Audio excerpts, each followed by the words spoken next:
Amerika mustaqilligining 250 yilligi marosimi qanday o'tganini ko'rsataman. Let's go. Bu safar bayram O'zexpo Center Yapon bog'i oldida bo'ldi. Har bitta kelgan odamga maxsus taklifnoma yuborilgandi. Bular Dominik xonim, bizni elchimizning ayollari har yili ozodlik haykali obrazida bo'ladilar. 250 yildan beri ko'rmagan hamma tanishlarimizni shu yerda ko'rdik. Ustozlar, blogerlar, davlat xodimlari, boshqa Amerika dasturlarini bitiruvchilari ular bilan ko'rishib birgalikda ovqatlandik. Hamma ovqatlar mutlaqo tekin. Keyin asosiy marosim boshlandi. Amerika elchixonasi bo'lishiga qaramasdan ham o'zbek tilida ham ingliz tilida gapirildi.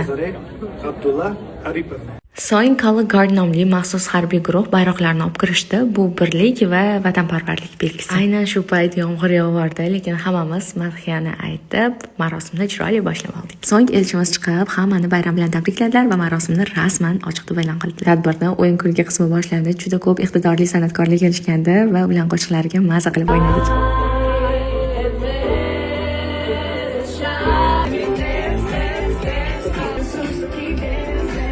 Va butun tadbir aynan DJ Mazaralan qo'shiqlari bilan yakunlandi. Har bitta like bosib ketgan odamga shunday tadbirlarda qatnashish nasib qilsa, Amerika elchixonasiga esa taklif uchun rahmat.